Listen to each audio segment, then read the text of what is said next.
the MLP Drawing School streamy thingy maflob that we do the weekly thingies with our things. We're all trying not to die. We Thing. barely scrambled back from BronyCon, half of us. It was a lot of effort getting back. That was a long drive. I'm sure it was. Had to move forward at a rate of speed. Whoa.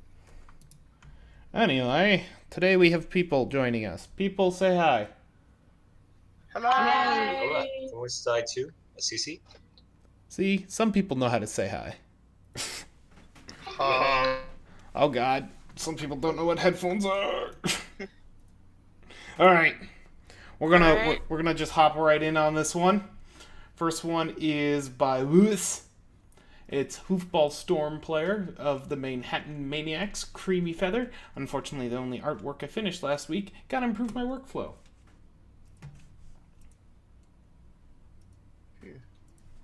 I've lost the drawer on. There it is. That's the top left-hand corner one.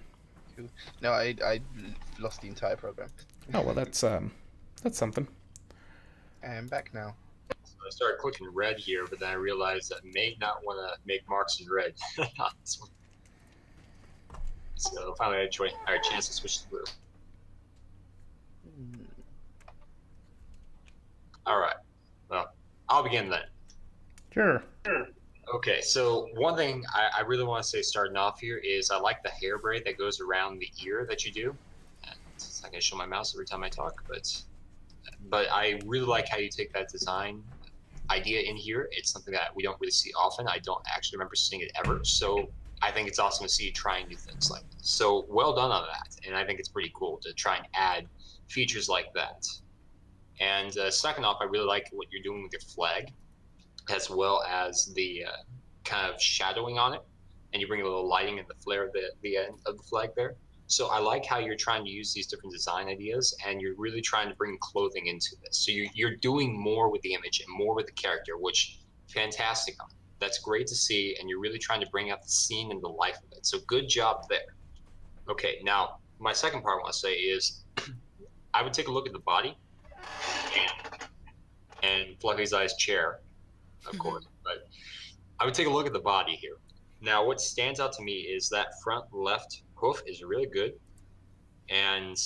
but your body, that central part of the body right there, is not. It kind of flows into the body, flows into the bottom of the neck. I'm trying to increase my brush size, maybe make this work, make a mark it, but it just seems like it's. There we go. It's flowing in and just off of it, right there on that area of the body. So you start out with the back, the plot area, that's pretty decent, but then as you move forward into the body up towards the neck, it seems more like it's jumbled, especially right there, and what I circled just now. And so what I would do is I'd look at that area and how your neck meshes, and I'd do some designing from different perspective points to find out how it looks, so you can better understand in this design how it would function. And I would go back to that 3-circle method in your construction phase and kind of look at your perspective on how you build that here. And I'm using my mouse, so I'm not going to be good for drawing, unfortunately, again. But that's the one major area that sticks out to me right there. And then that'll also help you in your positioning of your wings. Your wings are good. You just need to shift them ever so slightly. But I think once you figure out that neck portion here, then you will have a better design for all of that. And that's just going to make everything improve over what you already have there. So that being said, that's kind of the major thing that really sticks out to me.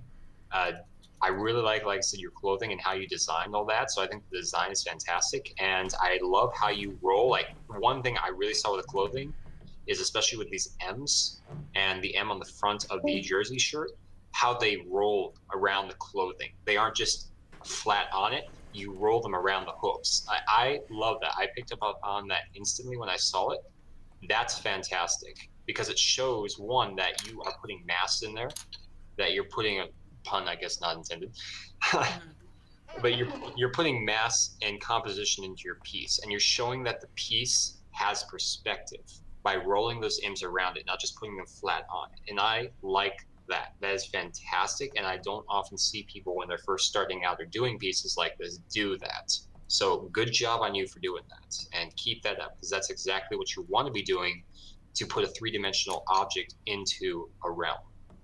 And then the other thing that came out of mine was actually the eyes. So I do like how you do your eyes. One thing I would do, though, is take a look here onto the side of your head, which the others can probably explain it better than me and draw it. But it seems like your eyes are a bit bubbulous on that far side. So it's almost like it isn't part of the face, but it's added onto the face. And that kind of distorts the perspective just a bit. So what I would do is I would kind of pull that side of the eye back here, pull that into the head a bit more, and show that it's constrained to the head. It's part of the head rather than added on. And you can take a bit of that bubbulousness away and still retain the features that you're looking for. So that's kind of the big things that stick out. Overall, I think you do good with your scene there. I like how your crowd scene's simplistic. Crowd scenes are very fun. You will enjoy crowd scenes. Crowd scenes are the best thing in the world. So awesome job in keeping that simple, but still conveying the image. I like that. So good job on making that. I know that it's hectic doing it too. So, but yeah, that's kind of the major stuff that sticks out to me, and they could probably speak better to how to correct that. So good job so far. Keep it up. Alrighty. I've just done a small correction to some of the coloring on the tail. This little green marking that I've left here, it's only because the shape you've left here doesn't quite make sense. It looks like it's supposed to be a two-tone tail that goes like down. Yeah, I was thinking that the lighter tone looks like it sort of curls in towards that fold of the tail there, but it doesn't really make much sense. Yeah. I see what you're saying. Yeah, just continue that all the way up to the dock of the tail. Beyond that, I really have nothing else to say on this one. It's a good picture. I think done a good job. I think a good something I noticed is the shadows underneath her and the ball, because like inherently they work well like as a basic like shadow thing to show okay they're physically here in the scene. That's great. But just something you can sort of move towards next is like trying to actually apply the to actually draw out the shadow itself and how it would actually look like as the light casting on the pony, which does look like it's coming from the top right here, so that's exactly where I would have put the lighting as well. But you just sort of work out okay, so lights hitting off in this direction, shadows falling in this direction. Just work out the way it goes. Sometimes it can be tricky, but I think that's a good area to sort of go into next. Just sort of look up shadows, I guess. There are probably going to be some great tutorials out there. Even if you're not looking to do like the whole sort of photorealistic lighting a shadow, you don't need to go that far just yet. But I think that's a good sort of goal to move towards, because that shadow sort of draws out quite a lot of attention, given that you've got this nice cell shading over the pony herself, who's like it's quite soft and it like works really well and doesn't like directly jump out at you, but then like the shadows under her do, because it's like an obvious sort of like placeholder of this is where the pony is, and I think you could sort of define that a bit better. I definitely agree. That's actually a really good point you made there. Yeah, so light sourcing, I'd definitely recommend looking into that with what Fluffy said. The lights. You're not gonna immediately just like go into drawing and do that straight away. I don't think it's bad that you've used this sort of shadow style. It's just like you don't need to stick with it forever, if you know what I mean. Agreed. So analyze where your angle for your light source is. If it's on your pony like it is, then your shadows on the ground will be based off that in the same angle. So look into that. Yeah, that's some point. All right, Ellie, you got anything? No, you guys pretty much covered all the things I would have said. It's a good picture. Then. Cute pony. Let's move on to the next one. All right, so next goal for you, though, is draw the rest of the team. So want to see the next team, the other team, then all the teams playing together. So that's your next project. Look forward to seeing it. Let's just see the whole league. Every team in the league. Next up is an oddity from Corin CZ11. It is an actual pony. Pone, scoot scoot. right. I know words. Hello, Knife H. Right, so this one. This is part of the training, the Artist training ground? Yeah, thank you. Day 12, I'll go sailing no more. And that's all they have to say about it. Is it the Scoots one? It is. Okay, that's what I thought. The one thing that jumped out to me first, which is strange because it's like quite a subtle thing that I had to actually notice, is that it looks to me like your lines are quite sort of strained, like you've very delicately and carefully done them. And being delicate and careful is good, but for lines, you really want to have like big, smooth strokes. You don't want to think too much about like, okay, like moving up this way, and I'm gonna go a little bit to this way. You want to just like, okay, here's where the leg goes, swoosh. We're gonna get those big swooshes in, and big long single strokes with your hand will make the lines look a lot nicer and a lot smoother, and they'll just look more natural in this piece altogether. Yeah, I definitely agree with that here. And one thing I would say that I like in this piece that you've done is you do more of a naturalistic horse feel to it. And there's nothing good or bad about that. I really like that you did that. Yeah, Because it's you don't a often see stylistic choice. Right, you don't often see it. And I think it's good. It reminds me a lot of Earth Song, Baron, a number of other ones I could pull out and think about. So I think it's an interesting one to always see from time to time because it brings in that naturalistic sense of anatomy and really helps to better understand form and function in more of a realistic design choice. So good on you for that.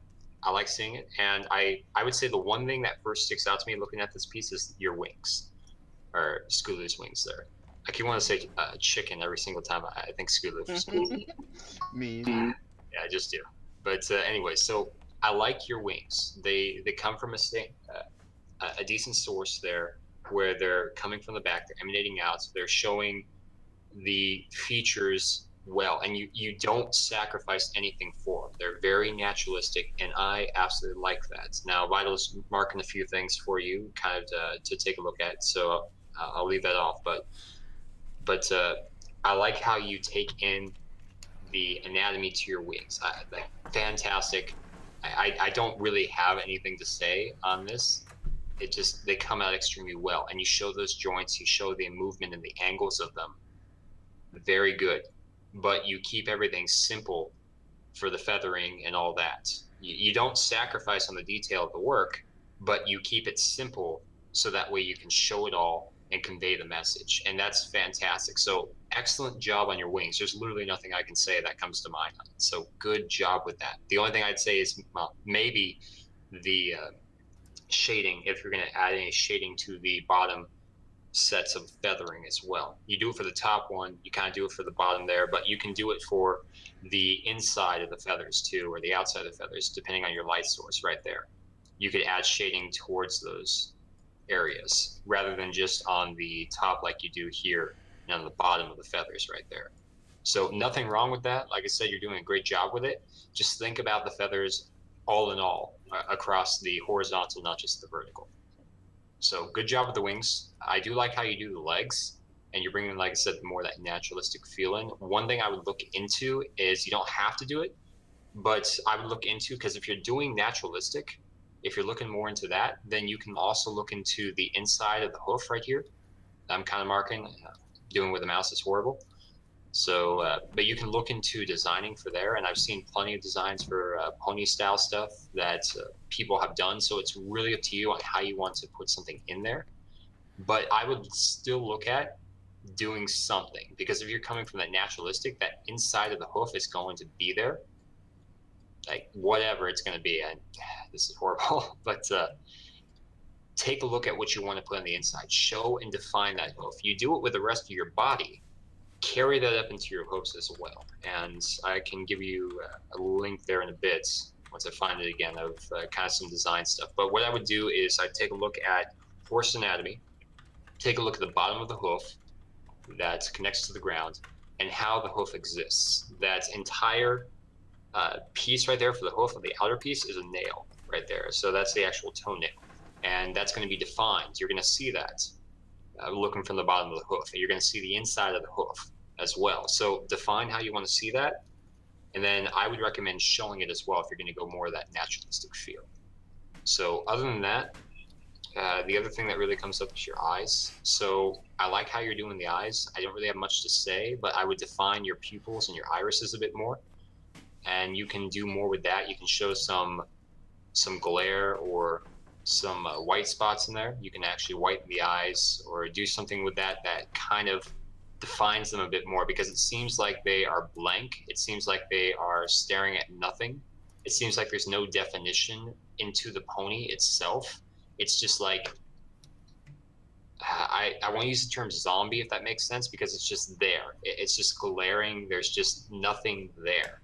So that's one area I feel that is kind of impacted, and that you can definitely improve on by getting those spots in, by doing something with the eyes, by really fleshing out the color more. You do it with the hair, bring that into the eyes as well. Show that color, because if this pony is alive, this pony is flying up into the sky, reaching up, doing something like that, and you see this in its mouth, you see this in its emotion, its thought. Show that in the eyes as well. The eyes are going to be gleaming, they're going to be glistening, they're going to be striving, they're going to be enduring, they're going to be pushing, they're going to be every emotion that you can think of is going to be conveyed in the eyes right there. Don't be afraid to try and show that, and then also to show that in your eyebrows, because again, while most emotion is nonverbal whenever it's communicated, and there's no percentages anyone can really put with that, it just is.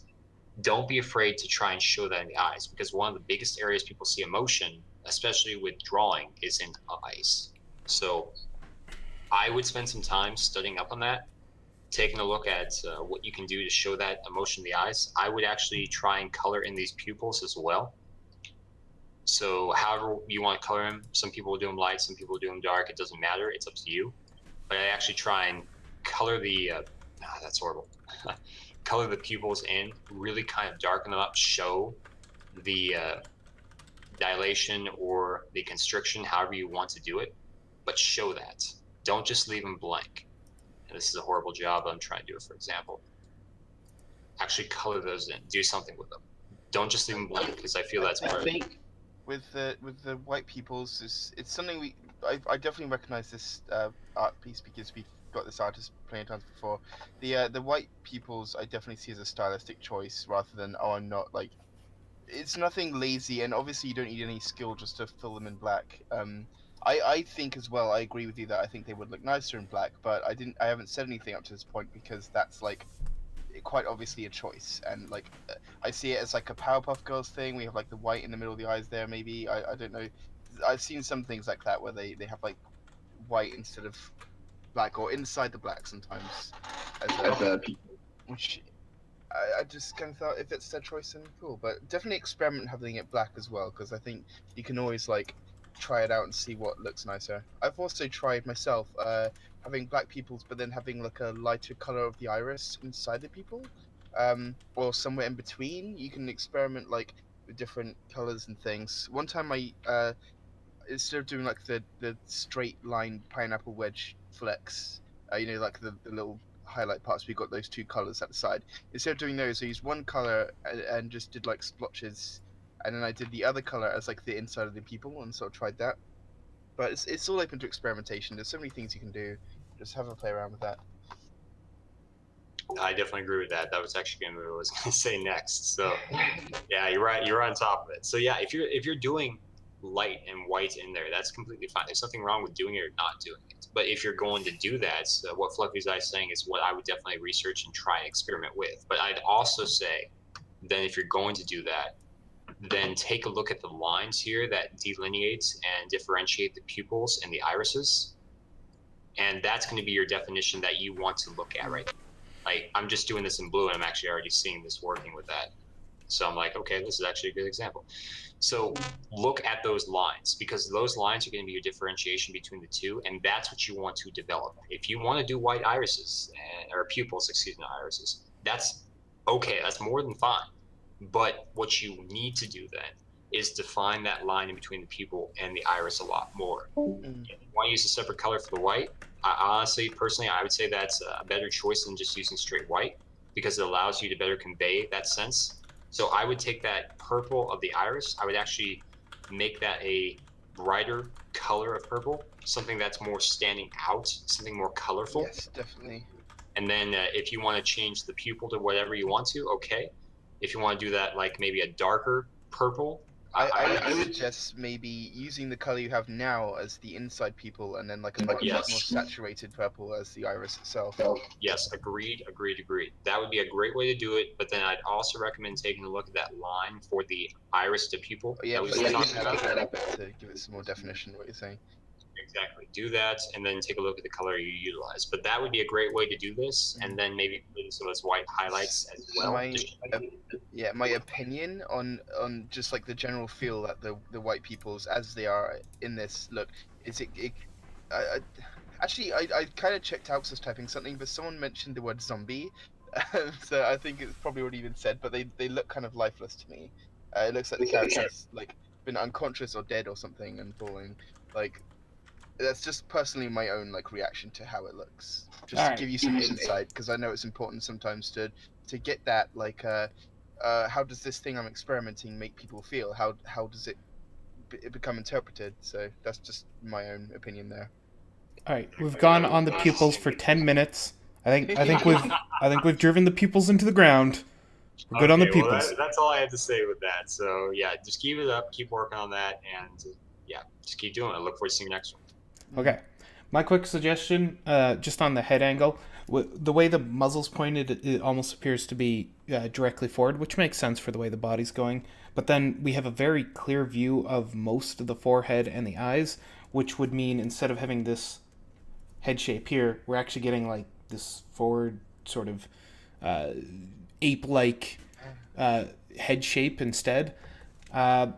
Two ways of fixing this. Either we decrease the amount we see the eyes by rolling the entire head back, which would be something like muzzle, muzzle, muzzle. Something like this. And all you see is the little bits of eyes down here. Ooh, that's a bad drawing.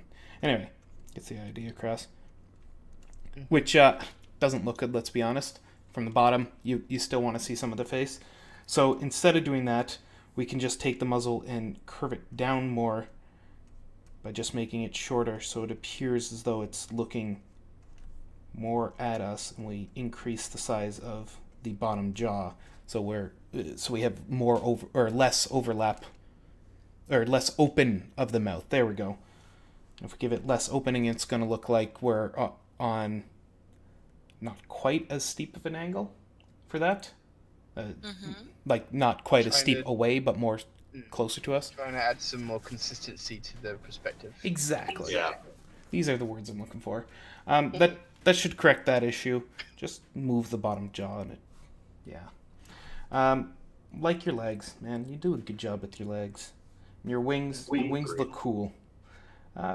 Keep it up. I know you've switched over to doing mostly humans, but it's nice to see you switch back to the small horses every now and then, just as a haha, look. Trying to figure out like the hoof at the top, because I like the shape. I can definitely see, looking at like the middle part, which is like the soft fleshy bit inside the hoof. I can definitely like see where that's going. That all makes sense because I have like studied hooves and stuff, which is quite a painful study. But the only thing that's throwing me off is that as that line goes out, it becomes like a single oval shape, and like I don't really think it makes much sense because it's basically what we're seeing is one single solid flat object, like a fingernail. It almost looks like a big round fingernail. Sorry, Fluffy. Did you wander away while the conversation was on the hoof? He did. Oh, okay. Sorry. That was already run over for about 5 minutes. Okay. I'm sorry. All right. Just making sure we aren't. Holy Holy shit! All right. We're gonna move on to the next one because we've pounded this one into the earth. Sounds good. We're gonna go to the little pip beneath that. So the little pip is by Von Polin, and it's followed Equestria's sketch Velvet and Little Pip. They have two images that they posted. One was of Velvet Remedy, the other one is Little Pip. I've decided to focus on the Little Pip one because it has a lot more detail in it. Sounds good. Did they have any notes for this one? Or? Nope, no notes. Okay, well, I'm going first because it's my area, so... All right, so I So I'm just gonna say this. He actually looked like another artist I know, Puppy, and he does art like this too. It just makes it as cute as possible. It's awesome. But I would say here is you're going more for the traditional pony style, and there's nothing wrong with doing that. I do like how you try and take in the helmet to this, and that's why I was like, oh, I am okay. Never mind. We'll get to that one in a minute. Yes. So you get to that one. But anyways, okay, so it's the one on the right, correct? Yes. Okay.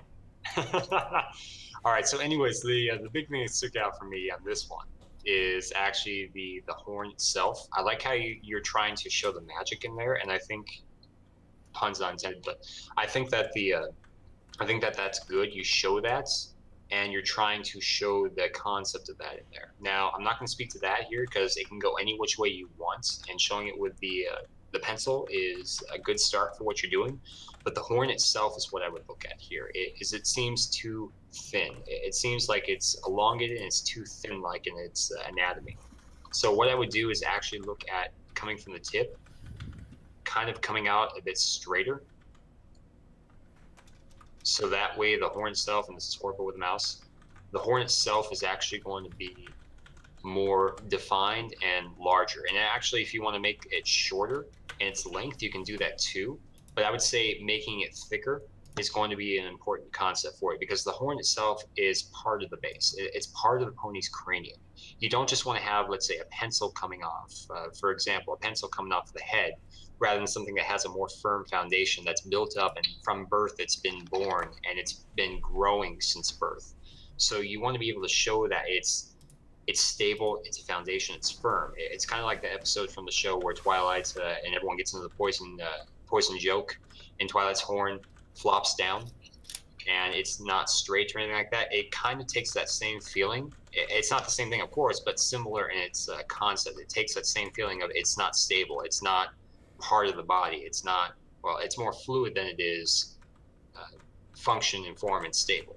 And that's kind of what you're conveying here with this too, to me. So what I would look at is take a look at that, try and define it, do some look at horns itself, and then look at the positioning of the horn on the body compared to what you've seen with other bodies here. So usually people will come from the center. So they'll take the center of the head there, that center circle. They'll take the line out, they'll take the line up, and they'll draw it. It's horrible, but they'll draw a 90-degree area of the circle right there.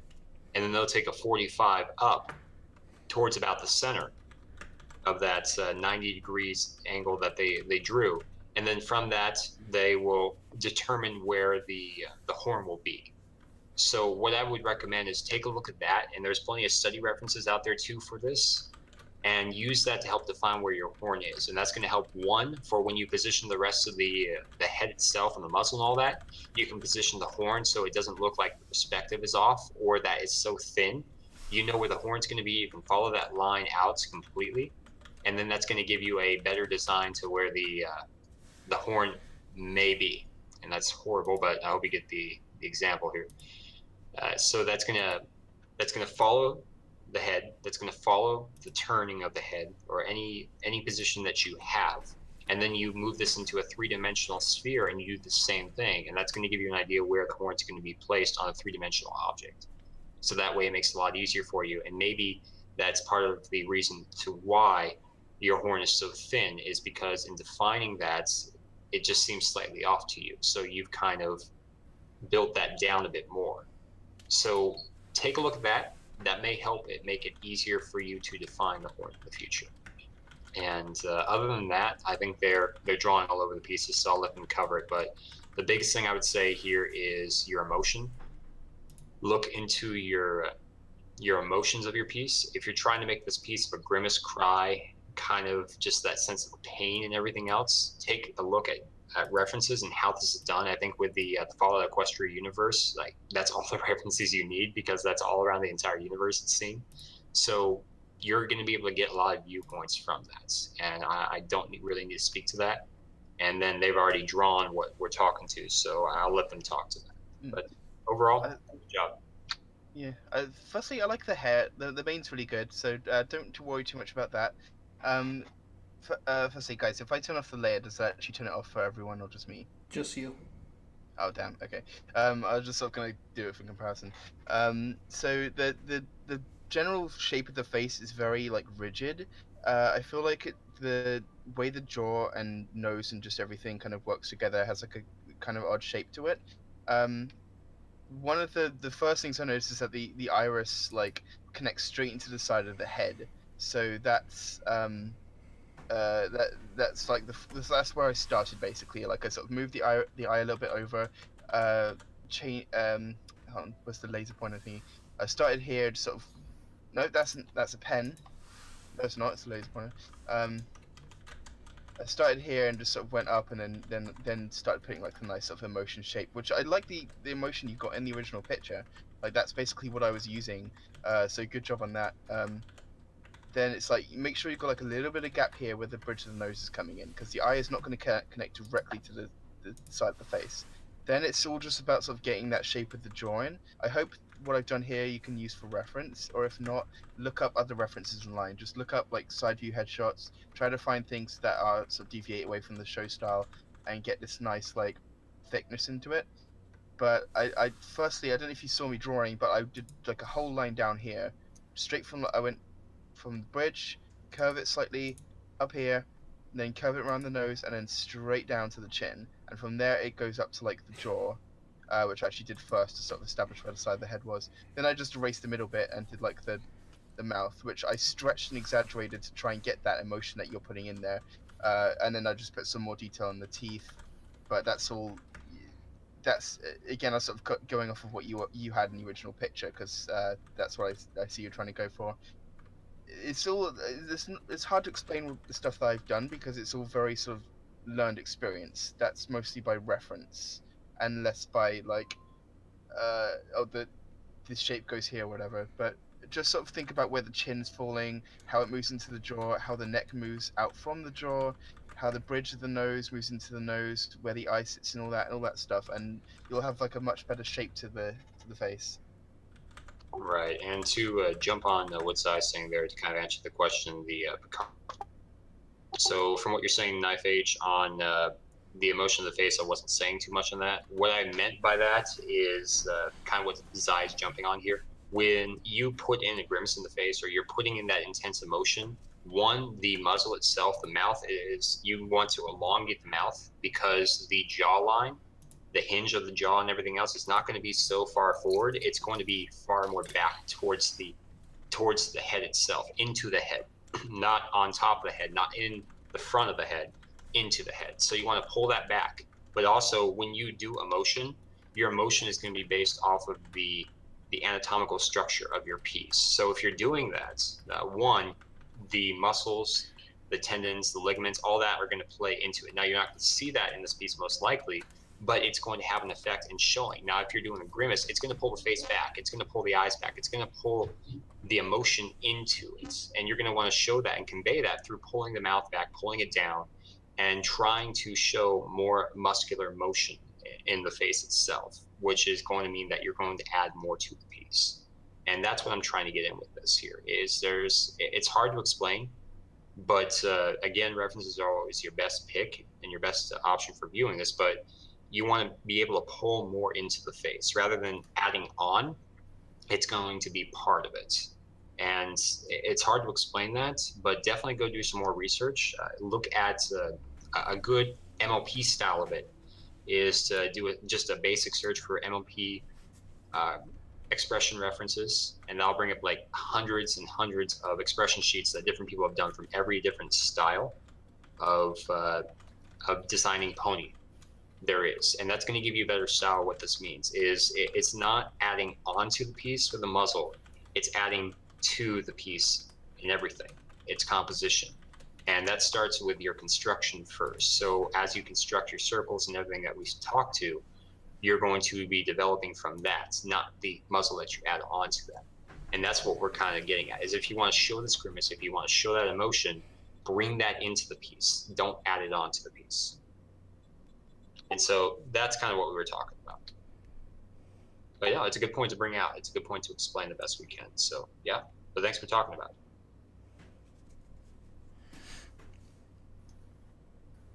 No, we don't want you to buzz off. We're just trying to make sure we're delivering the best we can. Definitely. And If if you have that means questions or you want to play out clarifying, pieces, do it. We'll talk to it. Mhm. So hopefully that gives a better example.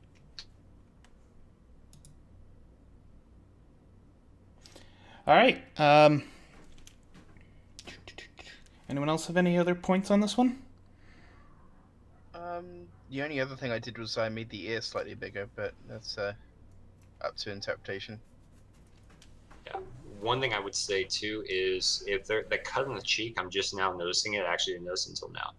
Take a look at the cut, and depending on how new it is, like I would look at some more references for how blood flows out of the body, and that might help you to better define that cut or that gash. And depending on how deep it is, that's also going to define a bit more about it. I mean, I don't want to spend too much time talking about this because we could go into it, but I feel that it's more you're trying to go into water that is exiting that cut more towards just like a almost like a non-Newtonian fluid for some reason comes to mind, but or water. It doesn't feel like it's a cut, which is why I didn't notice it like it was. So define that a bit more, add a bit more to it. Blood itself is thicker. It's especially thicker than water. It's thicker. There's elements to it. So you're going to add more to that. It's kind of like tears when they cry. There's more to it. So do more research into that on how you define cuts, how you define gashes, and then based on how deep they are, that's going to also change the look and then how much blood flow there is. And then once you add arterial or capillaries or veins that are cut as well, each one of those will have a different style of bleeding as well. So best way I could say is look at references, not just drawing references, but medical textbooks and definitions and things like that. That will be one of your best references when you get into the medical field on how to design that, because it's based off of actuality. So look into that as well.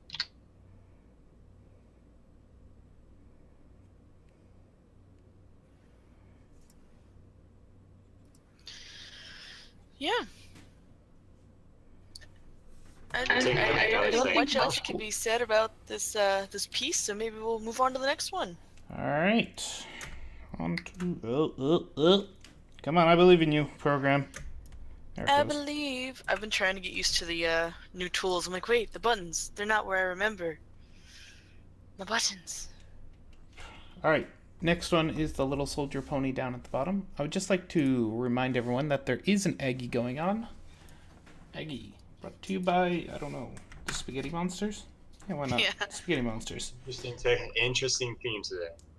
It's, well, it's really the back end of our themes. Pun intended.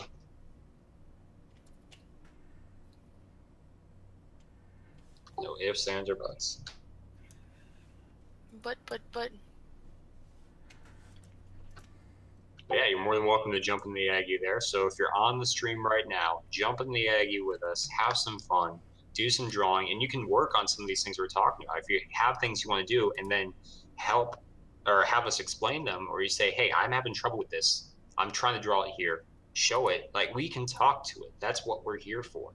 We can only do this if you engage with us, and we want to. So there's nothing stopping you from engaging or asking questions or working with us. The only thing that's stopping you is you.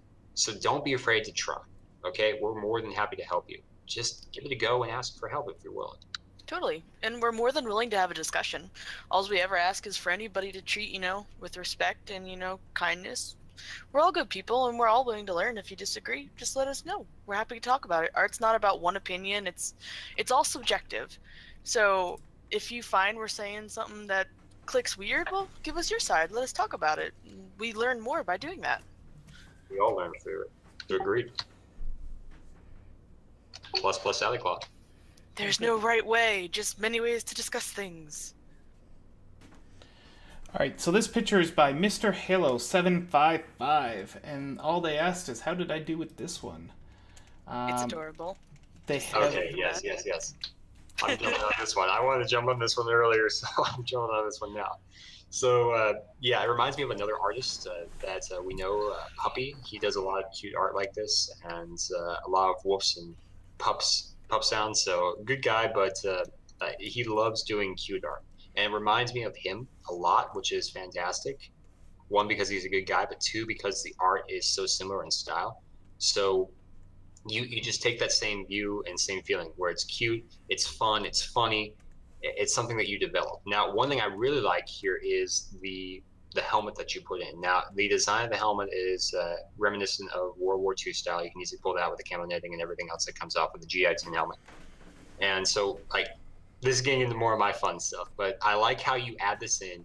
You move that chin strap down on one side, and you're really kind of showing that, like, you're more in line with the correct anatomy of the helmet itself. And I'm going to stay away from that now. But the one point I wanted to make with that is your shadowing of the helmet on the head is fantastic. That is a good thing you've done. And you're really showing how the helmet is a part of the pony. So for that, great job. Like, seriously, I love that. And the shadowing part that you put in is good. Like, you come from the helmet, you go across the head where it needs to be. My only thing I would say with that is analyze where your light source is and how that will affect the rest of the body. I don't really see that. I see some shadowing on the outside, okay, but I don't really see where your light source is coming from, unless it's coming from directly in the front, but then that would change things up too. So define on the body a bit more where that light source is, and that's going to help you in light sourcing even more. And if you want, we can talk to references for that in the future, but look for shadowing and light sourcing references. That's going to help you. And then the other thing I would say here is, since they're going to touch on the expression and the placement of everything there, we'll let them talk to that. But your dog tags that you, which reminds me of Puppy even more, funny enough, but your dog tags that you drew in there, that's good. So you kind of show that it's not just going to fall straight down, and you add a bit more into it. So with that, I mean, you've definitely done your research on the different elements of clothing or things that you add into the piece. You've done your research, because that's exactly how they're going to look. They're going to have a secondary chain that loops around the first that holds those. So, I mean, you know this stuff. The only thing I would say here is maybe take that chain, and if this piece is in front, show that. Add a bit more. Show that it crosses over, that it's holding it. It looks like what you're doing is it's just ending on the top. So it's ending there rather than flowing through. You're going to want it to flow through. So if you have something that's connecting, and this goes with anything in the future as well, not just this, but if you have something that's connecting or flowing through a piece or a hole in a piece or something like that, show it going through. And then show that there's nothing on the top piece, or it's not ending at the top. And that's going to give it mass. That's going to give it matter. That's going to give it an opaque sense that it's there, it exists, and that it's not translucent per se. It's mass, if that makes sense. So be willing to show that, and that's going to give you a whole nother element to your components that you add in. And then, like, again, nothing for the helmet, but overall for the head itself, your ears, take a look at that. I would recommend, if you didn't do it at the beginning, I don't know if you did it, so I'm just going to say it anyway. Like, look at how you construct your character, do the entire construction first, and then add the elements on, because it looks like you added your ears in with the helmet. So the helmet was part of the head when you constructed it. Construct the head first, add in the ears, and then define how you want to put the helmet on top of that. You can always erase those areas that are not seen, but by doing that first, adding in those pieces, it's going to allow you to see how it looks in the whole piece, because you may not be able to see with the helmet on the bottom piece here that's added to the ears, but you can certainly use it to justify how the ears will look on the outer piece, because it looks like there's one that's far larger than the one in the back, which is far shorter, and it just has that look. I don't know if that's what you did or not. I'm not saying anything about that. It gives me that perception of it. I just want to make sure to cover it, just to say it. So take a look at how you construct, and do your construction of your overall piece first, then define and go into actually drawing it. But always construct first. But overall, love the piece that you have, love the concept. I'm loving what you're starting with. So give it a go and keep working on that. And I can't wait to see your next one. Woot woot. Who is just drawing squiggles on the Aggie, by the way? All right.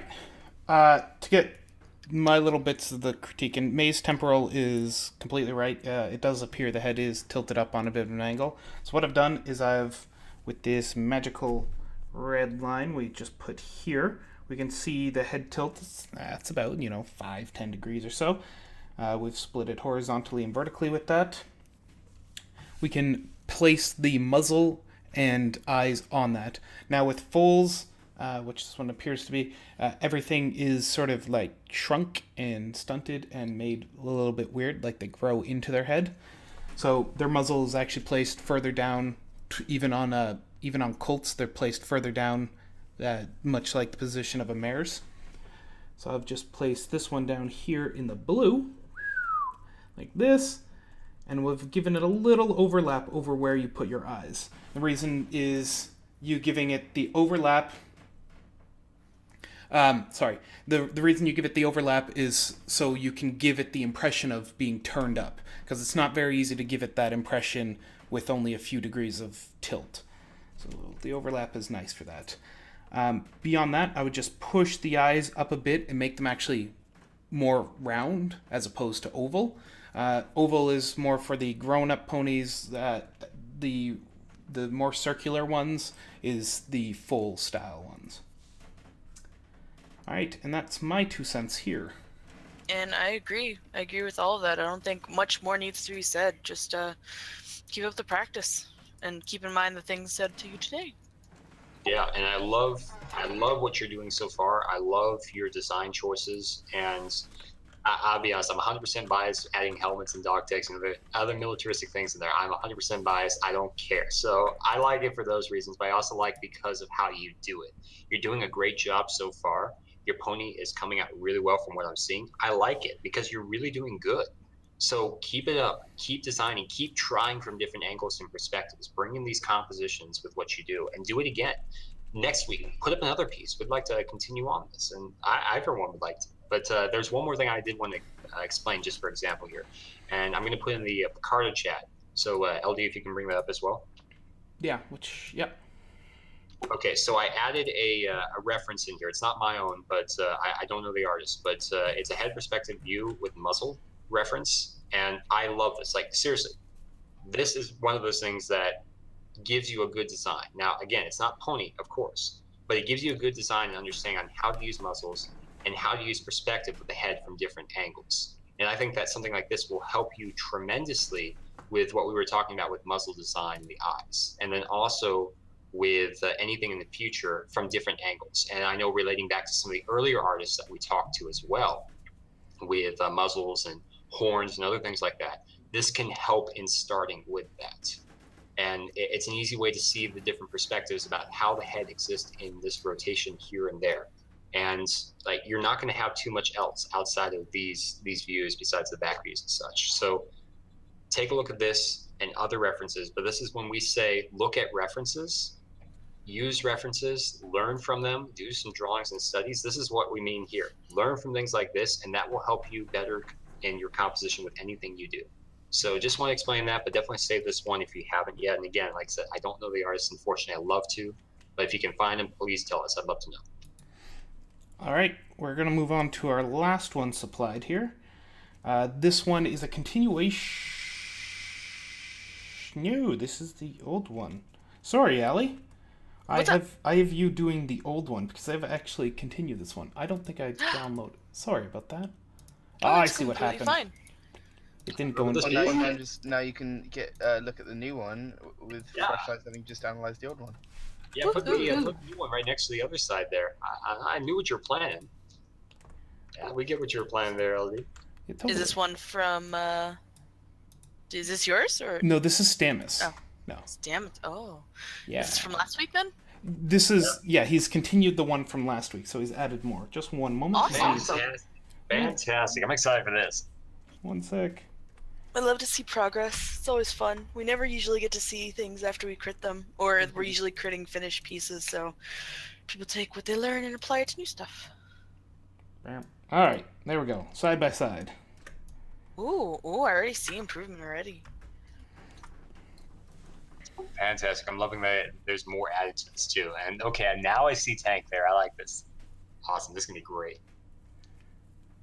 All right, so they did have some responses to our critique last week. Is I didn't add any more arms to extenuate the accentuate? Yes, I think that's supposed to be accentuate movement because I felt like it would make it cluttered. I also think that the placement of the balloon fixes your comments on the anatomy at Living Dead. Ooh. Ooh. Trying to think. Definitely the perspective feels a lot better. I actually feel things are more in tune. I'd say be wary of these back pony legs a little bit. You got a little squish going on. A lot of this can be solved, I'm sure, which was said last time by references. Just, looking over and really getting that idea of anatomy and breaking it apart, finding that balance, all quite easily done. One of the biggest things I see about this little pony is that the body twists, so it's just you got to be careful a bit. We kind of can give it a little more life, really think about what it takes to balance, look at dogs. Dogs are a great example because sometimes they'll hike themselves up on their back 2 feet.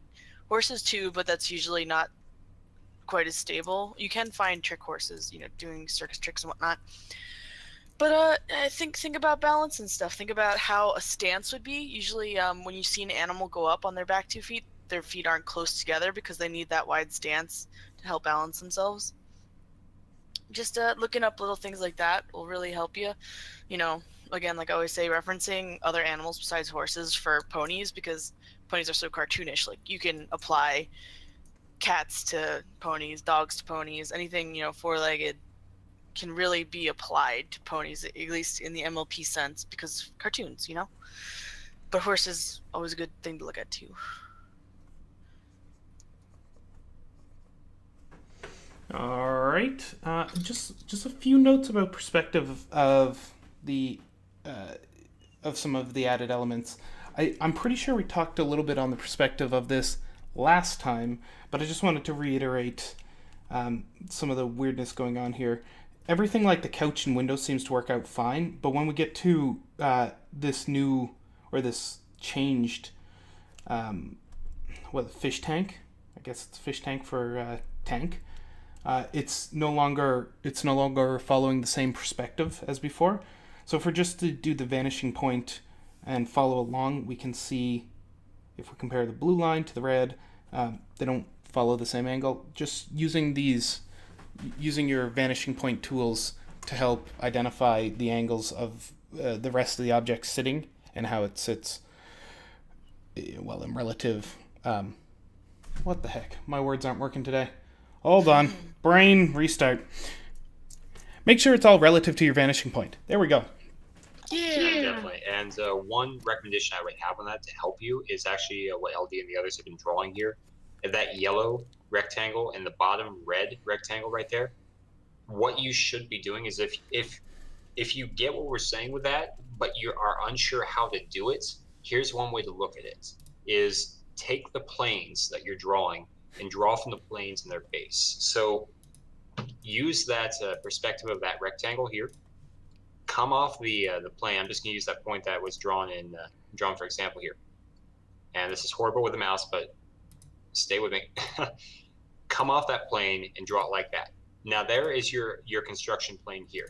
Draw from that as if that's your start. Don't draw from the bottom, but then come down from that and make that into a box or a rectangle or anything like that, and then build off your piece. And then you can build this into an actual image. You can make that into a circular or spherical or anything else you want to on that. But that will give you your basic perspective points first and foremost as to what this exists as. Then draw your pony off of that, and then that's going to give you your perspective. If you want this to be more from a top or more from a side view rather than a top view, make that line shorter. And that's going to show you being more, you're looking at this from the front view rather than the top view. If you want this to be more of a top view, elongate this. Come up there, and that's going to be more elongated. It's also going to be more rectangular, but you're going to see more from a top-down view. Look at your perspective, learn from there, and that's also going to be making it easier to draw. If you want to be drawing this fish tank, for example, let's say it's coming down to here, draw that out, draw that line, and then come from that point again. This is hard with mouse, so bear with me. Give me points for this, dang it, because this is hard. I'll draw mice, but show that there, and then draw those lines up, draw them back, and draw them out, using that as your construction line. Okay, your baseline for how you construct, and that's going to be slightly off, but you get my point. With I hope with what I'm saying, is your construction plane is going to be everything, and where you start, that perspective you're going to get from there, and you're going to be able to better understand and identify with how that exists within your perspective. So do that when you start your construction plans. If you're going to draw a column, okay, define it out from your point. If you're going to draw a fish tank, define it out from your point. If you're going to draw a bed, and here's the base, define it from your point. Follow it through, build it up, and just for example here.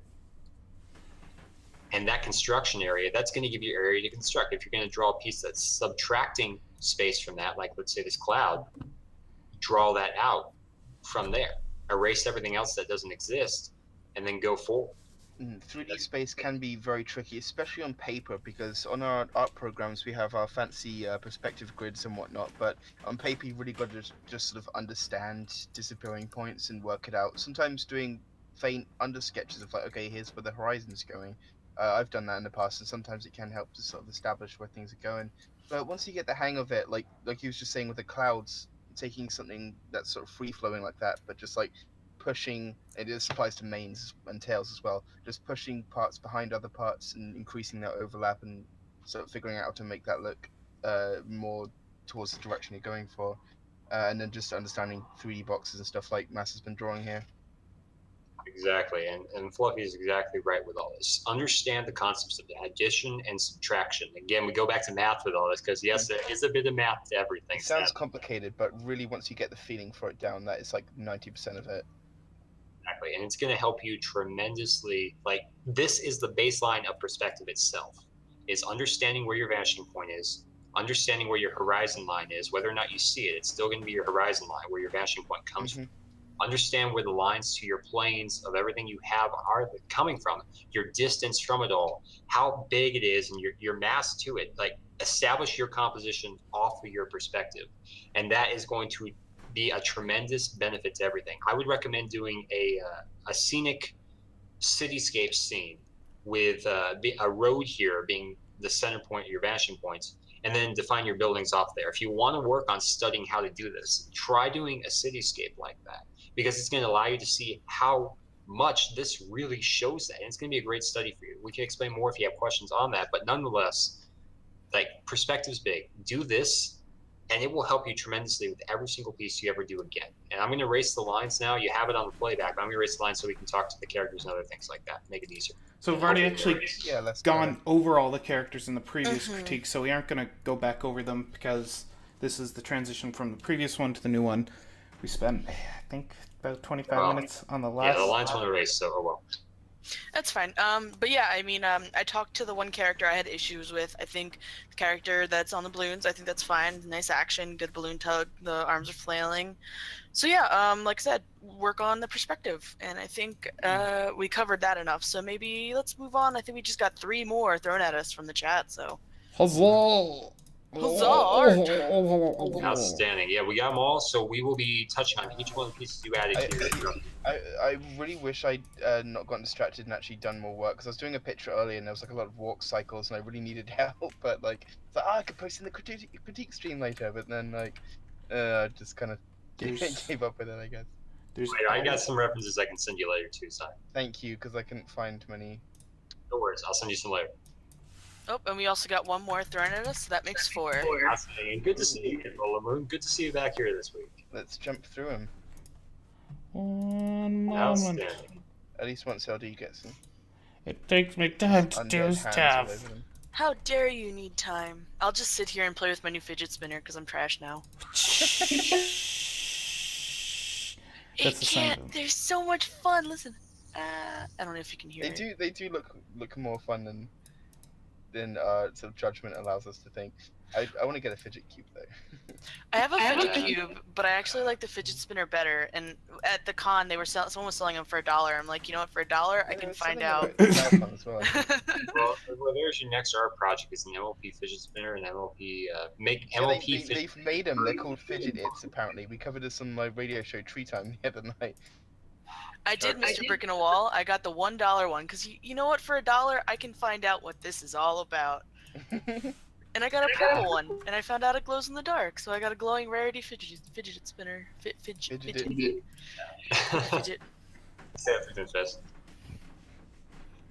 But yeah, personally, I never did it.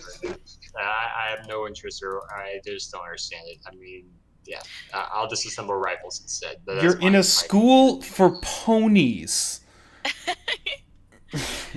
All right. Really, that's the thing. People are trying to understand it when there's nothing really to understand. It's just mindless self-indulgence. Just have fun. Yeah. Shut off the brain and enjoy. All right. So, blue pony time. No. No? No. It's the robot pony up top. They were first. Cyborg pony time. Okay, so I believe this is Maze Temporal here. And do you have anything specific, Maze, that you'd like us to talk to on this piece? As well, since you're here, you can explain to us. Ooh, this is cool. I think this is a reference to the Rick and Morty characters that... what were they called? Well, I can tell you from what I've seen so far, this is a reference to the Borg from Star Trek. No. I mean, I want to say, can I just ask for like context? Is it an actual robot pony, or is it like a augmented pony, like a pony that has like tech put into it, or is it like a full metal thing? Full Metal Jacket. Full Metal Panic, Full Metal Alchemist. No. Good show. All those are good Counting up shows. the disco. Because there are many pings coming into. Aha! I was right. It's a Borg. It's a Borg pony. I was right. Yes. Plus So one. is it like metal all over then? So, they might not just- have gotten that part through on the stream. Well, while delay. we're timing it here, the Borg themselves from the Star Trek show are not synthetic creatures. They're actually assimilated organic beings that have tech added onto them Okay, and so inside them. so that is augmented then. Okay, because Right, the only thing I was gonna say was if it is a robot, the body is completely like one thing, like you'd expect from a pony, and that like doesn't make sense for a robot, and it would need to be like lots of sort of like metal parts and awesome cool robot shapes that can like move together. But like if it is just like a pony with tech added to it, then that makes it a lot simpler. Do and it makes this accurate. Do yourself a favor and Google the Borg for about 10 seconds. I was going to say that. I was actually going to post up an image for it too. But look up what the Borg are from Star Trek. That's going to give you the best example. Because they are organic beings that have been assimilated into what's called the collective. And me and knowledge on things. And they have bio and technological components added, grafted into their bodies, as well as added onto their bodies. So yeah, it's totally okay that it's like a normal pony body. Then is what I'm saying. Correct. It just depends on how much tech you want on and inside. Yeah, them. it's only because I was going to say if it's a robot that it would make sense for it not just be one solid shape, but that's irrelevant because it's not all just metal robot. So that's good. I just wanted to clarify that. No worries. But yeah, if it's going off the Borg, what I would say here is use a few more references to the Borg themselves and try and define a bit more of the features. I know there's a lot of MLP Borg crossovers, so you can take a look at that for more reference ideas. But with what you're saying with it being bloated, I totally understand what you're saying there, because I do feel that you have that balloony bloated look a bit. And I know Alley Claw can definitely talk to that a bit easier than I could right now, but I would take a look at your lower two circles of the body that are being drawn actually right now, funny enough, and take a look at how you define those. I would actually make them less balloony, make them more defined with lines, especially on the front, and try and add those features in. Maybe decrease the size a bit, because those circles are going to be smaller than your head circle. Your head circle is going to be slightly larger usually, and then the overlap of the hair and everything else will make it look slightly larger as well, because there's more added onto it. LD's really good with the whole like circle measurement things. I don't know if he wants to weigh in on this. Oh, let's do this! Go for it. Yeah, All right. Go. Okay. So one head circle. Woo, this thing right here. This is your head circle. Isn't it great? It equals 1 unit of head circle-y goodness. The legs are exactly 1 head circle long if we're going for standard MLP sizes. And then the body makes up about 2/3 tall. And then the neck makes up another 1/3-ish to half, depending on where they're looking at the present time. All right. So if we use your head, we can go ahead and go ahead and measure down. Easiest way, especially while using digital, is to actually just copy and paste that head circle you've done. So I'm going to draw a head circle right here. Woo! Look at that wonderful head circle. We're going to go ahead and use the selection tool. Is there one still here? Yes, they still have one. Sorry, the program changed. We're going to copy this. We're going to go paste. We're going to go, haha, overlay it with the legs. Great, it matches the legs. And we're going to go ahead and place it here. We're going to go, well, we only wanted about 2/3 of a head, and go, well, shoot, that only looks like it's half, isn't it? So we're going to go ahead and move the well, we can't move the legs because this program's silly. But you get the idea, I hope. Deep breath. Okay, round 2. Round 2, ready, fight. Now that you have your base measurements laid down, I would suggest for refining that under sketch is just to stretch and shrink and stretch and shrink.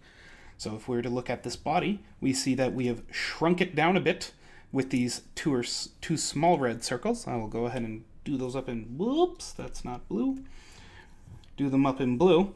We have shrunk them down. The back circle is larger than the front circle on your standard MLP pony, and we've left a little gap just to make sure there's still a neck. Because one of the easiest things to forget is that ponies still have necks attached to their bodies. I know it sounds weird, but it happens all the time. Even professional artists go walk around a vendor hall and be like, that pony's missing a neck. The artist will stare at you and go, crap! It's great. Oh, missing wings or horns is Yep. surprisingly common. Maze would like to be clarified. Did you say 1/3 or 2/3 for the body? The body is 2/3. The neck is between 1/3 to half, depending on how they are presently looking. Good question. Does that make sense to you, Maze? We do have. I'll look for a post that outlines it all, but this basically does it. You'll see a lot of guides on our subreddit under beginner guides for how to do these. If you want to go take a peek there. Trying to remember where I saved that Google Doc of mine. I'll post that once I find it again. Sweet. Maze, Yeah. I do have a question for you that is slightly unrelated to this wonderful picture. Is this your signature? Because it's awesome. It's like a chicken with an E.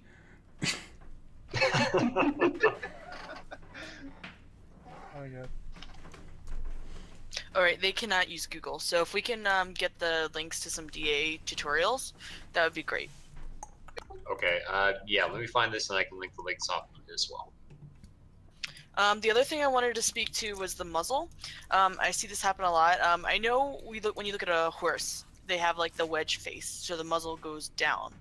Well, the other thing about the muzzle, if you analyze it, while it does wedge downward, like it has that, hard slant, it does perk up a little bit by the nostrils and like the end of the muzzle itself.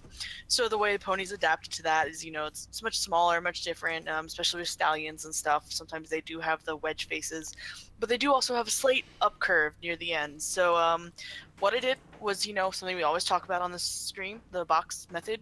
I just drew out the lines, found the parallels, how everything connected. And these are guides. This is not like the final muzzle, because we can do some things to, make it feel more natural, more, horse-like than a box on a circle ball thing. So, That thing, yeah. the thing. So using our box, we can just, it curves, up off the face just slightly, and then it curves down. Look at that, and it's got like a straight face, so we find that parallel line to our dissection of the ball head thing. And of course, muzzles don't always completely match up. Little, just leave a little room there. Then we'll bring it in, and of course we have the cheek. We'll add that. If you want, some people, you get a little nostril, and sometimes you'll see people do like the line at the end of the muzzle or the line at the top here. Little details you can do here or there, but just beware of not just slanting completely down. If you really look at a lot of muzzles, there are a little poke up. Some muzzles for animals will have that straight slant down, but especially for ponies, I feel that it's nice to have that little perk up to really define sort of like the end of the muzzle nose. But like always, look at all the references you can, find things you like. We are just, one person giving critique. Well, we're few people, but we're just one avenue. There's many ways to do art. This is just the way we're pointing at right now. So yeah, that's my 2 cents on the muzzle. Boom boom. Awesome. Okay. So one thing I would say here is, especially in your eyes, define your eyes a bit more. One, trying to take in the aspect of the Borg, let's take a look at your cybernetic addition to the eye right there. I mean, I completely get what that is, knowing the shows, but you have an eye that shows around it from the white. I got so many tabs and windows open, I'm trying to remember which is which, but I see white around that now. You know in the show here that usually there's an implant that goes around the eye as well. It will actually circle the entire eye cavity. So what I would recommend is making that implant do that. So that way you take out that eye. You still show the implant in its overall piece of where it is, but it's going to allow you to better understand and gravitate towards the correct viewpoint of how this is done. And then also it takes away that white space. But now on the white space, here's the other thing I want to say is look into how eyes are developed, because that lining of the eye is going to give you the better understanding. Now there's an eye socket, okay? With the eye, it's never just white of the eye, okay? It's never just added on or painted on what it looks like. There's an actual eye socket to the eye, to the head. The head is a cranium, okay? It has cavities in it where these objects are. The jaw is a cavity itself, the mandible, the upper and lower mandible. You have the eye sockets where the eyes sit in and have connections to the brain. You have the cavities around the rest of the head in the skull that make it what it is. So it's the same thing here. Is you're going to have those cavities for the eye, but that also allows you to draw emotions. The bridge of the nose that allows you to draw the areas where the brows would be. Yes, exactly. Yeah, exactly. No, that's exactly what we're getting at. There's so many other pieces you can add to this. I know what I did is real simple here because I'm using the mouse, but you can add those things in. You can put Constantly Aggie. But you can add that in. So you can still define those shapes for the eyes. But one thing here is I would look at changing your eye shape rather than making it almost like a teardrop pear shape. Take a look at making it more of a, this is horrible with the mouse, but make it more of that side shape, okay? Try and define the shape a bit more, because that shape is going to be more defined and actually is going to be less elongated like you have. And that might help make it easier for you to define, but then also in adding those things onto it, like hair with the mane, or eyebrows, emotions with all that, or changing your eye shape to convey certain themes. And that will also help you define the eyes even better. I mean, you change your eye shape, you can take what I had there and you can take this down and make a more evil looking shape here, like that. You can move the brow up and down from different angles and you can make it, oh wait, this guy's even more evil conniving, evil Knievel, than anything else. Or you can change that brow shape again and angle it differently, and that makes them look more kinder or more fearful or more fluttershy per se, than if it was just what you have here, which is that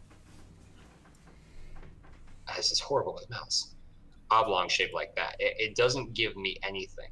It doesn't show me perspective either, because you're trying to draw an object on a sphere that's flat. And I know that we kind of talked about this in your past pieces too, but you're drawing a flat object on a spherical surface. That doesn't work out.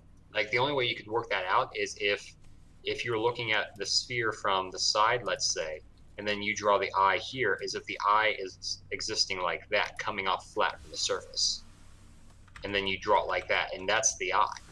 And then from the other side of this, it's like what you have here, like that. And so it doesn't give you anything, but it looks like if you were to draw it, it's bug-eyed. Like this is bug-eyed that's coming off the piece like that. Like you put 2 styrofoam cups on your eyes. That's what it looks like if you're looking at someone who does that. It doesn't give me anything, and it doesn't look like anything but just I have no clue what it is. And so if you want to convey emotion, you want to convey what you're trying to convey, the best thing you can do is make it part of it. So make this part of it. Add in those emotions. stretch this down, make this into a theme here. Look at what people do for eyes. Look at their concepts for how they do it, if you can, and that's going to help you better understand. Look to where the eye cavity will be, and that's going to give you a better concept as to how you can develop your eyes in general. Look towards where you want those scrunchinesses to be, and that's going to develop to where you see your pupil and your iris, and that's going to give you how much you see. That's going to give you your emotions. That's going to give you your brow lines. That's going to give you whatever you want. So do that, and that's going to give you a start. Practice that and get back to us on what you're practicing. Let us know, and we'll critique you further on that. But outside of that, because I know it took a lot of time on that piece, continue to work on what we talked about. Continue to work on your ears and your hoofs. I know we talked to that in the past too. But in general, work on your body structure, because shortening that up will help with that bloated. You're not drawing a balloon, you're drawing a body. And I know that you've had questions on that here, so follow kind of what Living Dead has talked to you in the past today about, and you're going to be 100% better at what you do, guaranteed. All right, we're going to move on to the next one because limited time. So Maze actually, or not Maze, sorry, Knife stepped out. So if they pop back in, we'll critique their piece, but they didn't send any contact details, so we can't actually get the video to them if they aren't here. So down to the blue pone. Down to Blueface. That's their name, right? It's not Jordan? Why so blue? Oh. All right, Jordan. Darden, do you have any questions about this to start off?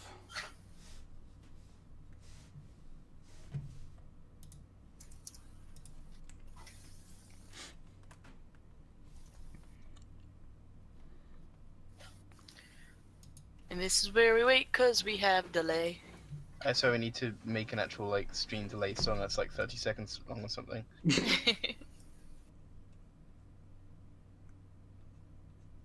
No poof on other cheek. What if? You must have really groomed the other cheek. Hmm? Well, there's no poof on the other cheek. They have the no. poofy hair on the one cheek.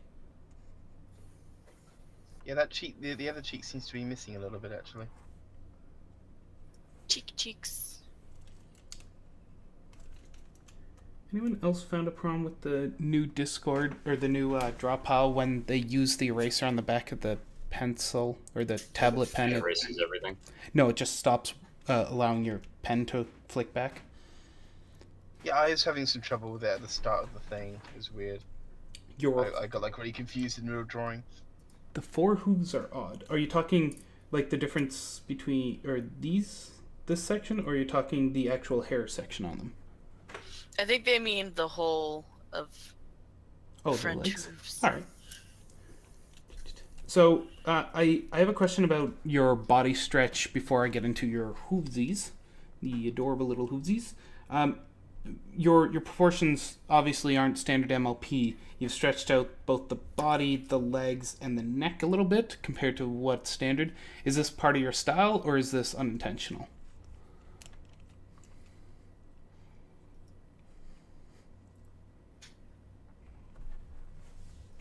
And by style, we obviously mean something that's like a very deliberate choice of I can do it this other way, but I choose to do it this way, rather than just like, oh, it's just how I kind of learned to do it.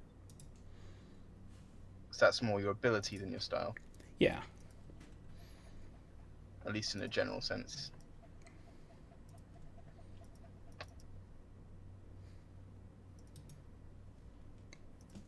I do see what you're saying, though, with the curve of that left forehoof and the leg itself. I think it's more in the leg rather than the hoof, though. That's causing you to have pause in this.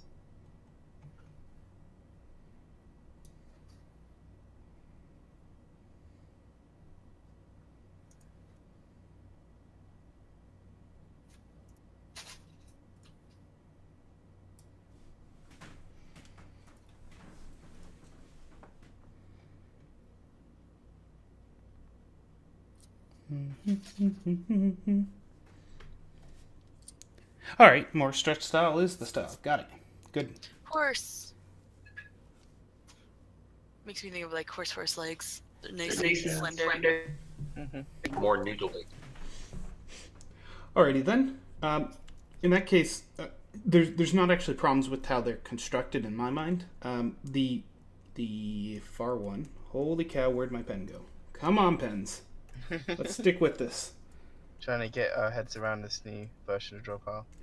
It seems to have a little issue. Like it was really, being really weird with the eraser and stuff. There we go. All right.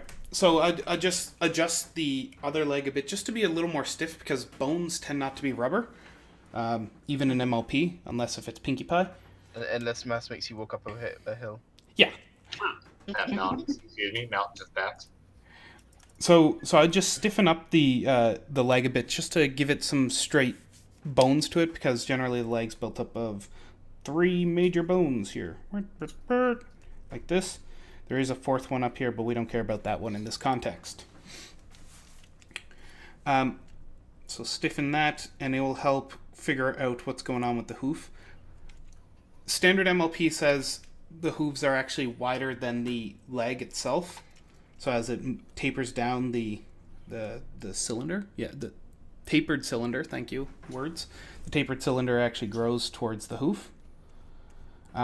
Not necessary if that's part of your style. It's just a thing to look at. If I remember some of your other pictures, you used to do a tapered hoof. It just looks like it weaned off a little bit on here. Anyone else got any points on this one? So I'm gonna share this little Imgur link, Imgur, whatever, how you say it. It's sadly this tutorial has been taken off the originator's DeviantArt. They actually nuked their DeviantArt, sad days. But I love this tutorial because it shows the scale of horse anatomy to MLP anatomy.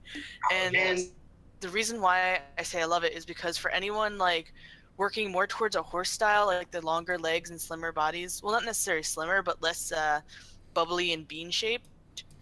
I love sharing this one because you can really see how the legs compare, how like you can work with those longer anatomy parts and how how you can translate between the two, real horses and ponies, and how you can stretch on that slider. So if you do want less of the typical, marshmallow filled hooves with the beanie bubbly bodies, and you want more of the just like I can't think of the word. Usually you see it in stretched legs. Usually you see people wanting that more graceful leg.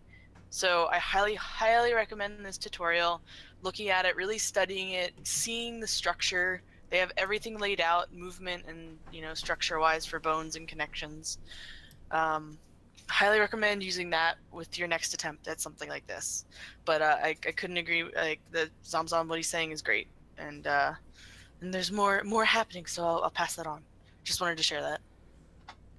Cool. I just noticed the tail could use a little bit of bending towards the body, and also don't be afraid to give it some weight. Like, remember that this is a thin little tail with lots and lots of heavy hair that's weighing down on it. So I feel like the angle it's sort of sticking out at is a bit sort of stiff. It looks like you've sort of got a lot of hair gel in there, which maybe is the case. I don't know, but I feel like you're trying to go for something quite loose and free flowing, so just don't be afraid to go for that sort of nice curls and shapes leading in from other shapes. And I just sort of tucked in behind the body, sort of outlined the spine a little bit because it also should attach slightly higher up rather than coming directly out of there like that. And the other thing is the leg at the back here I think should move over slightly. It just looks like it's tucked really far back. If that's actually deliberate in the posing, then it kind of needs to be obvious that it's deliberate. If you're a general rule of thumb is go hard or go home. If you're gonna draw something that's in a pose, sometimes it can look really confusing if you only go halfway with it. So you gotta like push things to make it obvious. I think in this case though it was just that he's just standing, in which case the leg would be pushed over a little bit just to show that 3D perspective, because it's all about the planes that things are sat on. Going back to 3D perspectives and stuff very briefly for that, but yeah, just sort of outlining where the pony's standing and how that's going to work. And then I just started doodling the hoof fur because I personally think I like it, but like you can definitely go nuts with making it look a bit more fluffy, and I tend to have it so the fur on the back of the hoof is a bit longer, but so it like almost reaches the bottom of the hoof itself. But that's just my personal style anyway. You're welcome to do it however you like. I was just sort of messing around with that. Definitely agree on the floof and fluff and whatever terms people use for that. I'll never get that, but yeah, you do a good job. And I added a cheek inside. Yeah, I can see. I see it a lot when people approach drawing more analytically. It takes time to really find that flow and like let yourself be chaotic. Something I recommend to kind of break yourself of trying to be analytical and like very perfectionist about your lines and such. Look up gesture drawings. Gesture drawings are a great thing to do to practice when you want to get the stiffness out of anything.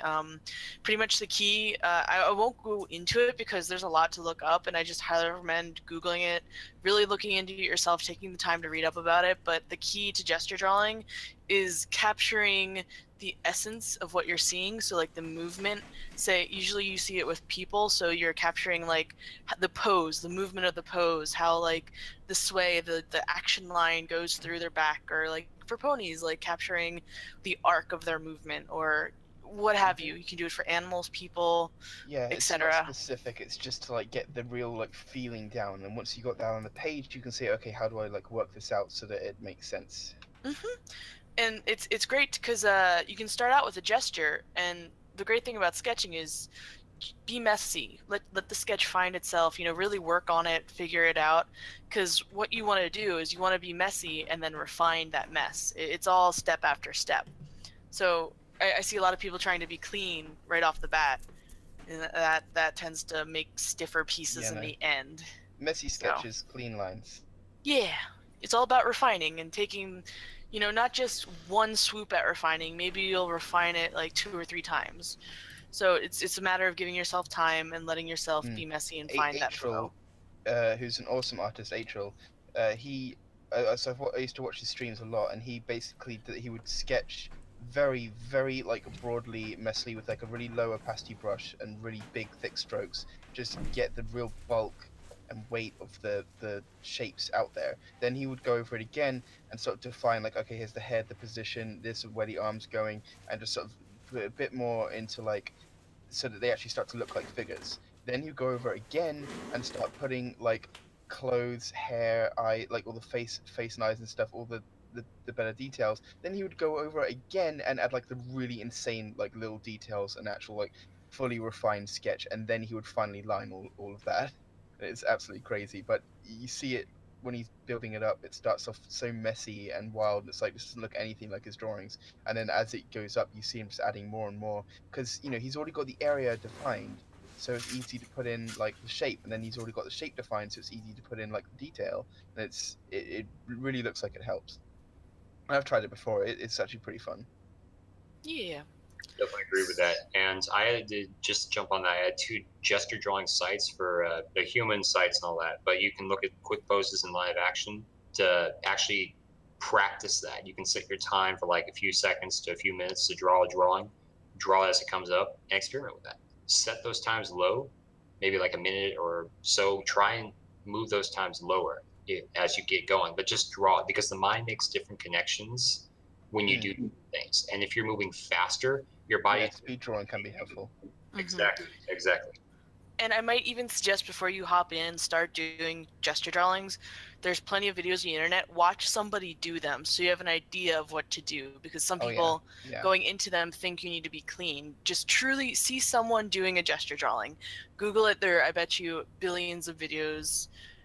Let yourself have a chance understanding what it is before you just hop in and do it, because I know that's something that I got tied up on first. I'm like, oh gosh, I need to draw this thing in 30 seconds. How do I spent like the 30 seconds just getting the nose down. It's like, no, you're supposed to get the overall, not the details. There's a lot to take in, but just let yourself have time researching that. It's good to research, and it's never going to be a bad thing to keep in your head.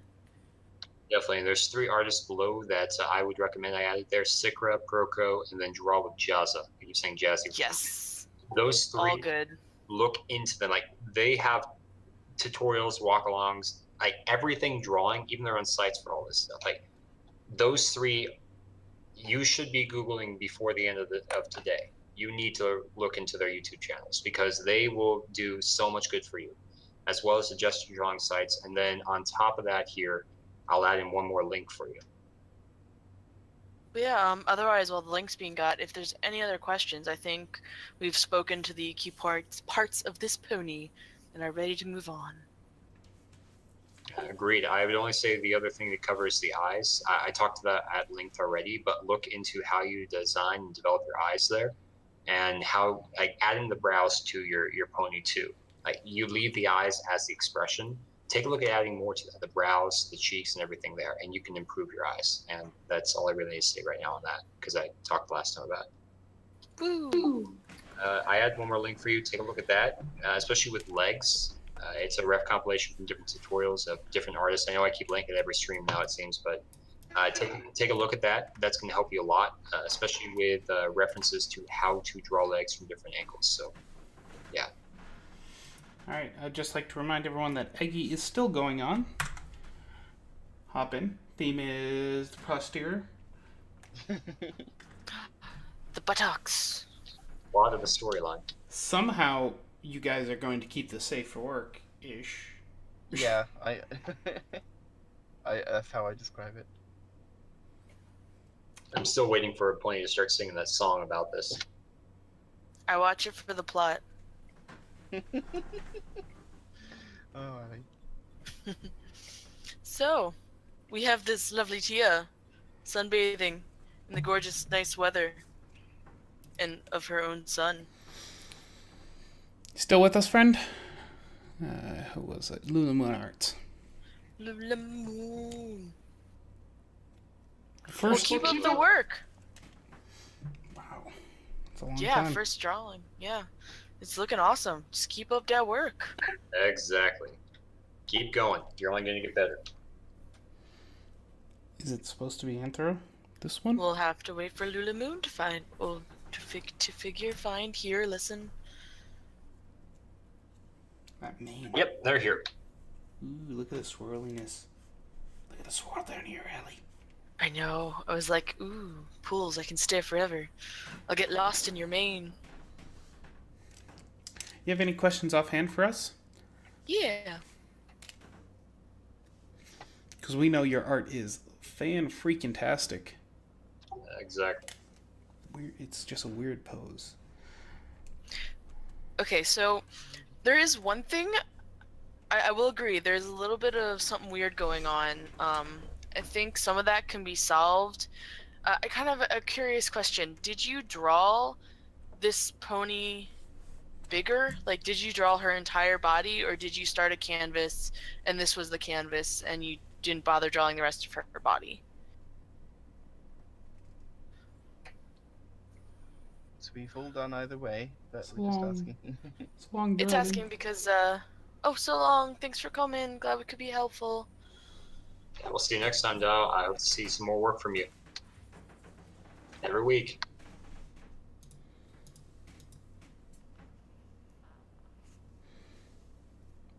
Also, something's been playing a visual trick on me. Okay, so you know the hoof in the hair, the one like next to the hair? There's a hoof in the hair? Yeah, like the shoulder, you know, the one Oh, this- yeah, that one, Oh. The volleyball looks like her bottom of her hoof. Like that little yellow makes me think of her feet, and like for the longest time I was trying to figure out what was going on, how her feet was bending there. And I was just like, Where are you seeing this? I thought that I was am like a- seeing that. That's what I I thought was that seeing. was like a floaty ring or something. Yeah, now I see it's a ball, but I don't know if that's something to consider changing because of how quickly my mind went to, oh, that's just the rest of her hoof because it's the same color as her body. All the same colors going on. Or like it's curling back around or something. Yeah. I actually thought it was a hoof. Didn't even realize it. So that, I'm not saying you need to, but that is something to look out for. What's the word when you have lines doing something Tangents. tangents, No, yes. is that- That seemed to be creating a tangent. Yeah. Very much so. Like it's just kind of a thing to take into account with colors as well. Like it's one thing to think about like, okay, is the if you put a color on a character, how much of the image uses this color as well, because it's always good to have it at least somewhere else to like balance it out.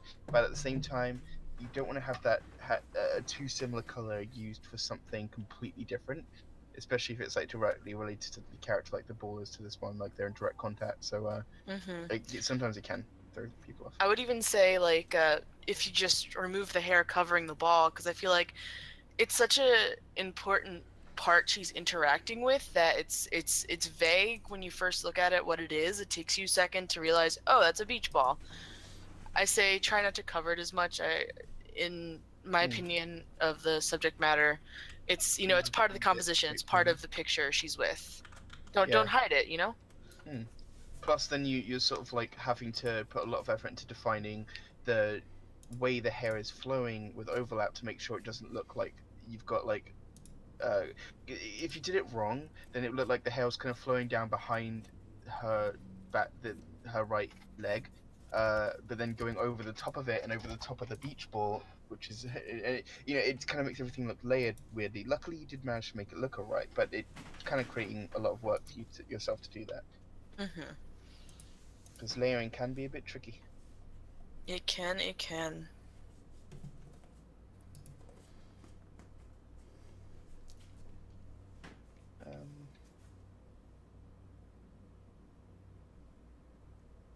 I didn't personally have anything else I could see though, because I think it's absolutely fantastic.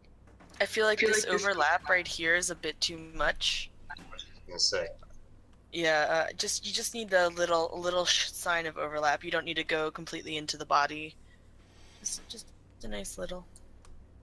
Right. So it seems like you're going at least in that part of the form a bit more anthracized. And so there's nothing right or wrong with that. I'm just bringing that up for example here because it's the best I can make. But instead of following through here like you have, bring that down a bit more. When it comes to the female form, the central part of the body is going to be more of an hourglass shape compared to the upper chest area and the lower pelvis area. Now, compared to the male form is more centralized. It's more centric for most of it. But with the female form, it's the hourglass shape. So draw in those hips when you construct, like Ali is here doing now. Draw in the upper chest area, and then define that hourglass shape to how they connect. Look into the connection. And I can post references, but because they're unclothed references of this, I'm not going to do that. But if you want references, let me know, and I can send you a few later on. But the biggest thing I would say with that is Two Kinds comes to mind. Two Kinds is a furry artist. Oh, yes. But when you're looking into this concept here, Two Kinds is the first one that comes to mind on how to do anthro-like drawing in the body. And you don't need to do anthro with it. I'm just saying with the body and how to twist the body, how to turn the body, how to use a centralized body like this. Two Kinds is who I would highly recommend you take a look at. And if you want links again, I can send those later. But look at them too. Yeah, and I would just be careful. Like you have this leg gap, they don't actually exist. Yeah, you look at any human, they don't. I know it's done to emphasize in drawings. Sometimes you see it a lot in comic books or a lot of mostly drawn material. They'll do that to emphasize. It's like a sex appeal thing, but for something like this, it feels weird. Like there's this gap. But she's like relaxed, and it's almost like her legs then don't make sense. There are these little twigs coming out of her, but she's got this body here. She needs legs to support that body. So don't be afraid to give her a little something to walk on or walk with. And on that, I want to ask you a question, actually, Lulamoon. On did you draw the image and then crop it to show this, or did you? That's what Ali was asking at the beginning. Mm-hmm. Oh, okay. The answer at all? Or? Yeah, they said. I must have missed the question.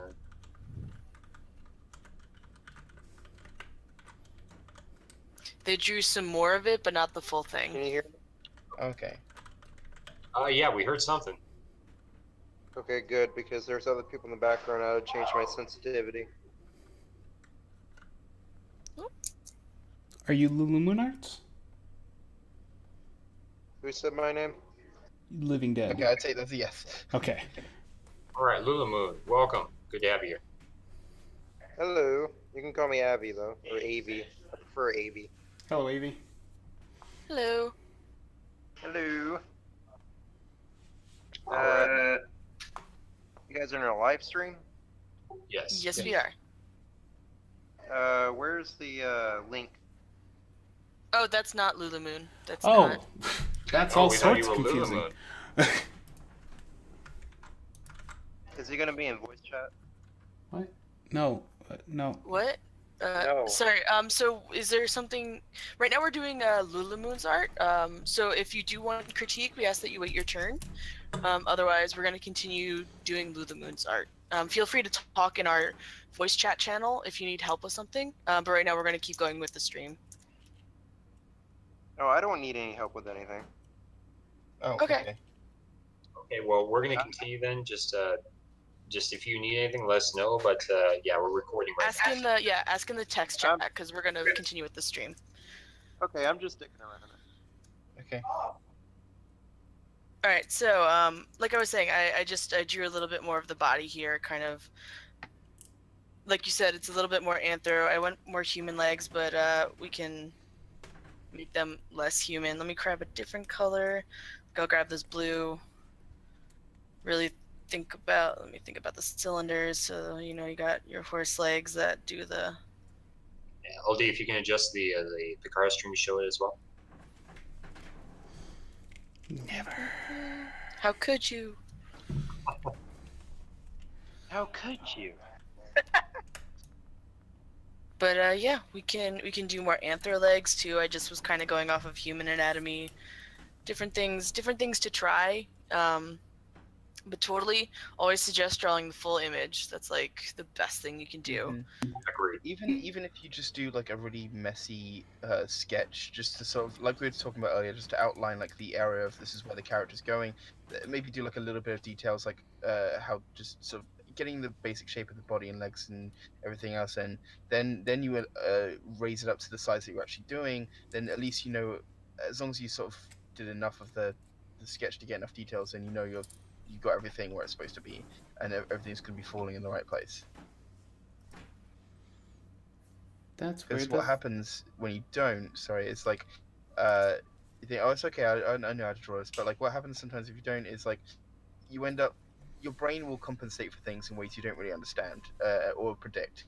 And sometimes your brain will try to work something out that you're not seeing, but it won't do it in quite the right way or quite the same way as you do if you had the whole sketch. So that's why doing the whole thing does help to give you that perspective. Exactly. Always do more and actually draw that out from construction phase up. Because if you don't, like Fluffy's Eyes saying, you will compensate and your mind will make things fit. They don't. So always do the full thing out. You can always crop it later, but cropping it, it will still show the correct form in what you have left. I mean, you can get some pretty accurate things out without doing the whole sketch, but usually it's just a good idea to do, just to like make sure you've got everything there that you need to have there.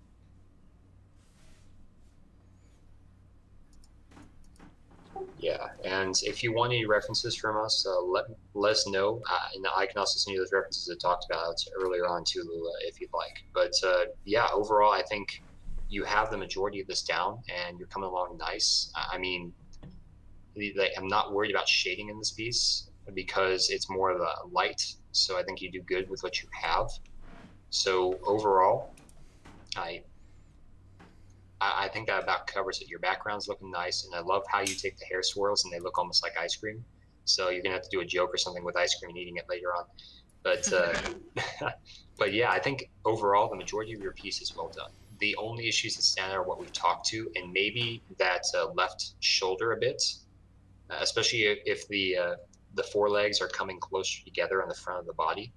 Maybe look at that left shoulder and how it exists, kind of jumping into the body a bit more, define it a bit more, and I think that's most of that, just flowing up the neck from there. But the rest of it comes out extremely well. Yeah, and like I said, I highly recommend maybe moving that hair out of the way with the beach ball and letting the beach ball be seen, because it's a bit confusing in several ways. Like Maze thought it was something different. We all had some interpretation. I know I saw a hoof. There's just some weird tangents going on with the composition of the picture. So it might be something to consider, moving that hair. I know it's beautiful, beautiful hair, and I love the flow of it, but it's just doing weird tangents and creating tangents at the ball. Yeah, tangents are an interesting thing, actually. The way they can create illusions. So I saw a really good example of it the other day, but now's not really the time for sharing it. So yeah.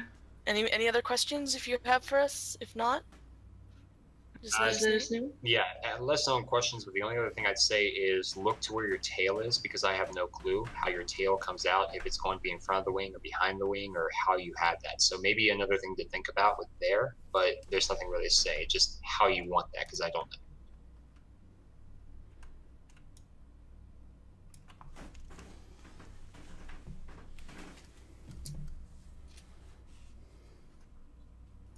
Awesome, awesome. And I just extended the legs a bit. I made them a little short.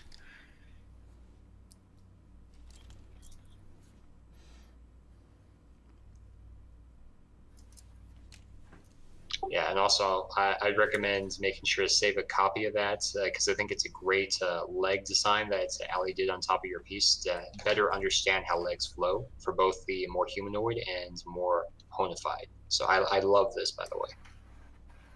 Yeah, this Celestia is really nice. Agreed. Oh, and okay, sorry. One last thing that's sticking out to me now that I'm seeing it from a distance. Your head is very big proportioned for this body, and the neck is rather long because of that. So maybe something else to just look at next time. Maybe sizing the head a little down and bringing it closer to the body.